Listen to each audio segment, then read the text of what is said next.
ketentuan umum dari bermitra dengan TV desa dalam konteks TV desa lokal, yaitu di tahap awal kita masih memanfaatkan atau kita mengembangkan channel YouTube karena channel YouTube cukup besar penggunanya di Indonesia ini.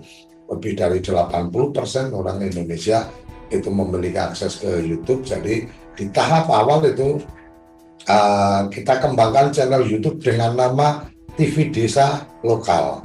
TV Desa Lokal ini bisa dalam penyebutan nama kabupatennya seperti Banyumas, Aceh Timur, dan seterusnya,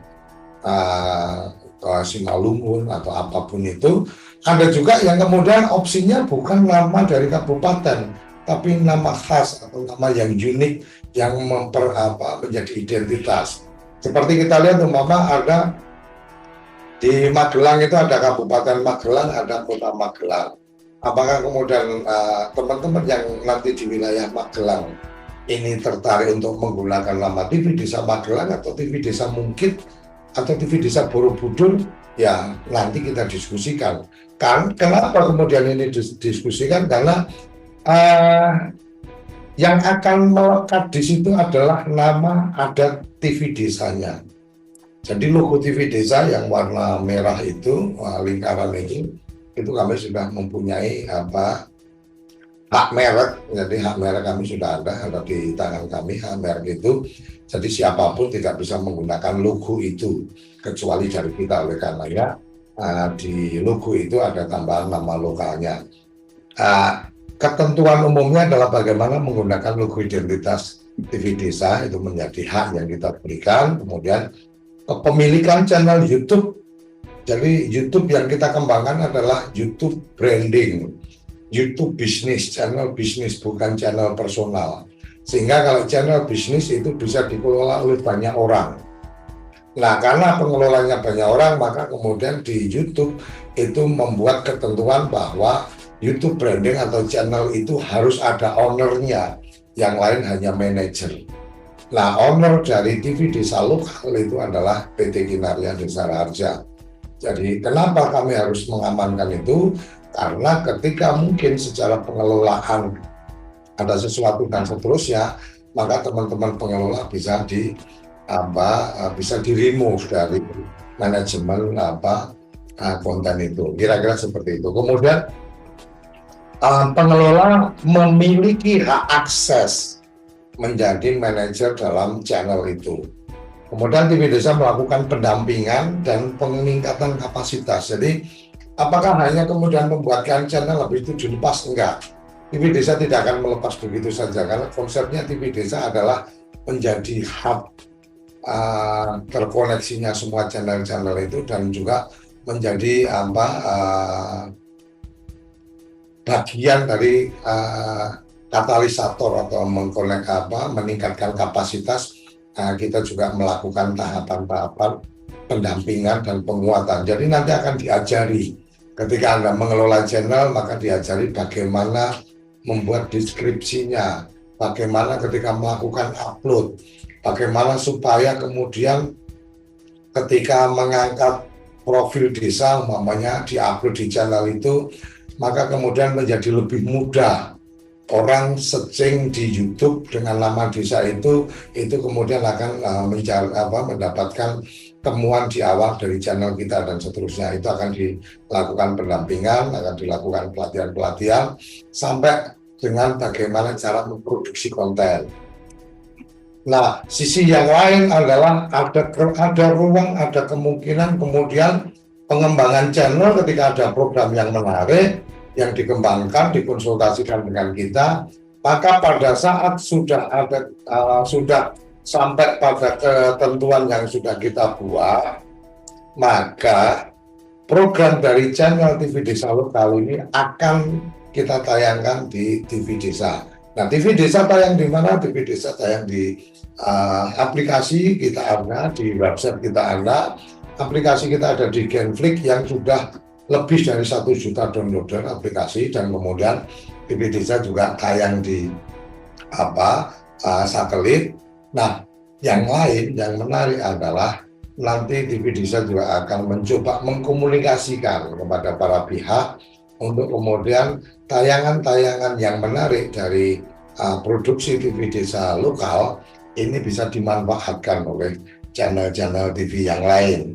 Seperti yang kita dapatkan hari ini, beberapa channel kita di TV Desa, beberapa program dari channel kita juga sudah ada yang mengirimkan surat untuk meminta izin ditayangkan di stasiun televisi mereka, bukan ditayangkan di channel YouTube lagi, tapi di stasiun TV mereka. Itu kira-kira yang menjadi kelebihan dari bergabung di konten TV Desa lokal.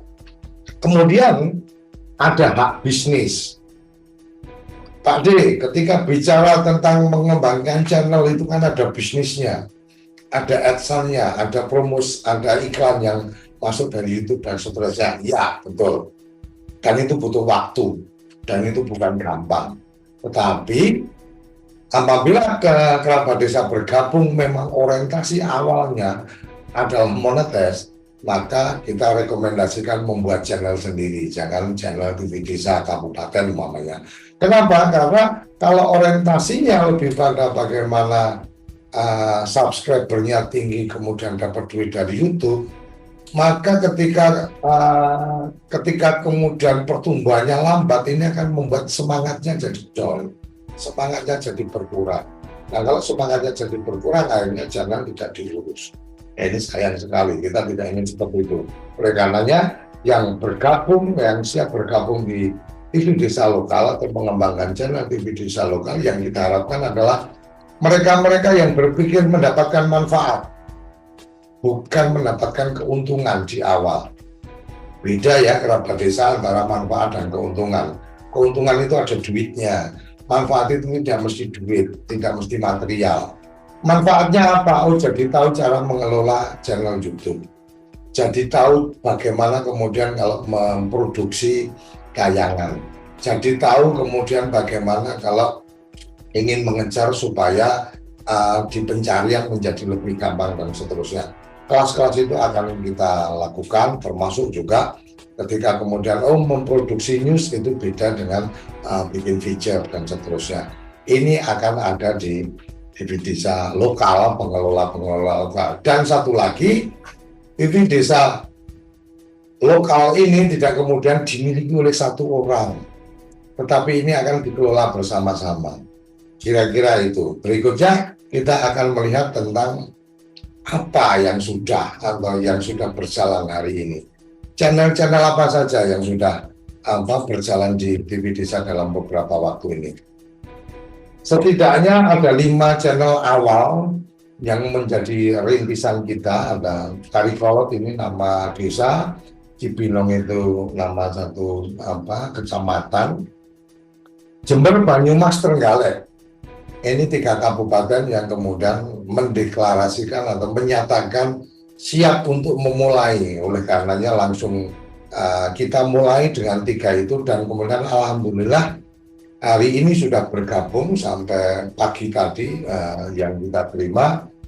Aceh Utara sudah ada, kemudian Bangkep, kemudian ada Bengkulu Tengah, ada Buleleng, ada Malang, ada Kabupaten Pati, ada Kabupaten Pangandaran, ada Kabupaten Sangau, ada Kabupaten Sintang, ada Tanah Bumbu, ada Gayo Luwes, ada Lombok Timur, ada Simalungun, ada Jombang, ada Jepara, ada Kebumen, ada Nias, dan masih banyak lagi yang sudah bukan ngantri lah ya.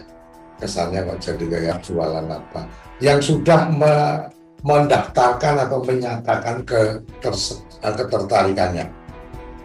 Itu kabar baiknya, dan oleh karenanya kita juga pada kesempatan kali ini kita mengundang kerabat desa untuk mengikuti atau bergabung menjadi pengelola TV Desa lokal. Berikutnya kita akan melihat tentang bagaimana konsep kerja dari TV Desa lokal. TV Desa lokal ini kalau dilihat dari diagram yang ada, TV Desa lokal ini dimiliki oleh beberapa orang. Masalah nanti akan bentuknya seperti apa dan seterusnya kita percayakan penuh ke teman-teman.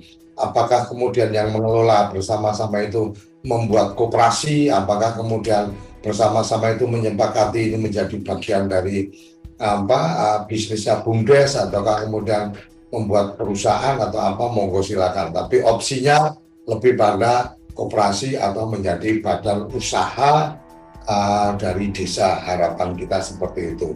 Nah, TV desa lokal dikelola bersama-sama, kemudian dari sekian TV desa lokal, ini kemudian TV desa menjadi hub-nya, menjadi konektornya dari semua. Jadi lokal Banyumas, kemudian dengan Aceh dan seterusnya, terkoneksinya dengan TV desa. Bisa saja ketika pada saatnya nanti, oh kami sudah siap Pak D untuk siaran 24 jam, kami siap untuk menjadi internet protokol TV, kami siap menjadi over the top TV. Oke, kalau siap berarti 24 jam on. Kalau 24 jam on berarti harus menyiapkan kontennya seperti apa. Waduh, kontennya kurang, oke, bisa berkolaborasi dengan TV desa lokal yang lain untuk kemudian, oh ini menarik, yuk kita ambil dan seterusnya. Nah, ketika bicara masing-masing member yang mengelola TV lokal ini, maka apa manfaat dari masing-masing? Nah, ini kita juga perlu membedah lebih lanjut. Manfaatnya apa? Saya bisa bikin sendiri, ya. Anda bisa bikin sendiri sebagai konten kreator, tetapi untuk kemudian mendapatkan viewer itu bukan hal yang gampang.